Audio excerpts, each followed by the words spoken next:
لیکن آج کا جوان اگر اسے پتا ہو کہ کمرے میں سوراخ ہے یا کمرے میں کیمرہ ہے اور اس سے میرا والد دیکھ رہا ہے یا میرے گھر والے مجھے دیکھ رہے ہیں تو غلط کام کرتے ہوئے گھبرائے گا نہیں کہ خدا نخواستہ غلط. آج کل کے غلط کام کیا ہے؟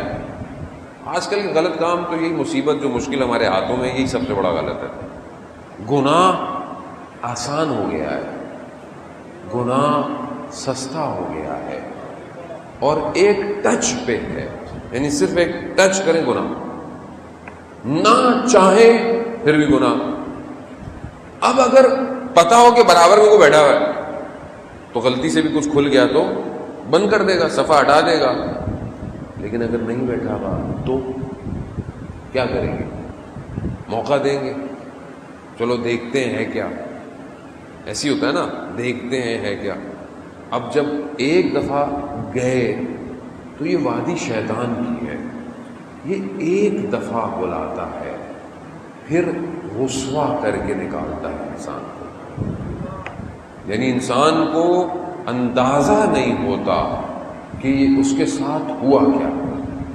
خوب صدر اسلام کا واقعہ ہے آپ کے سامنے, جو قرآن کی آیت نازل ہوئی وہ کیوں ہے کہ ایک جوان غلط نگاہ اٹھی اس کی اور اتنا نابینا ہو گیا شہوت میں کہ دیوار سے جا کے ٹکرا گیا اور اس میں وہ شیشہ یا کچھ لگے ہوئے تھے, چہرہ زخمی ہو گیا, خون آنے لگ گیا. اسی حالت میں رسول خدا کے پاس آیا, اسی حالت میں رسول کے پاس آیا تو یہ جو قرآن کی آیت نازل ہوئی, یغضوا ابصارہم, اپنی نگاہوں کو جھکا کے چلو, موقع ہی نہیں دو.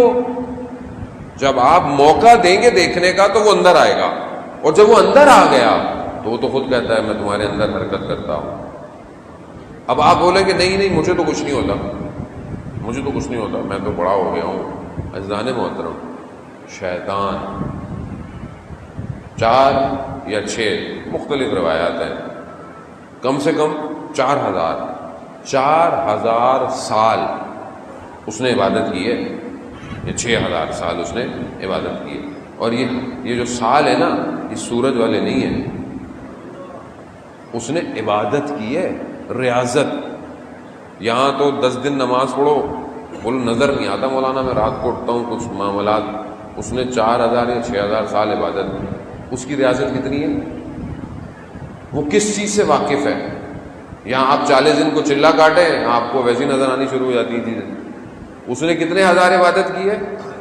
وہ میرے آباء و اجداد سے واقف ہے, وہ میری اس کمزوریوں سے واقف ہے جو میرے اندر ہے, وہ سب جانتا ہے.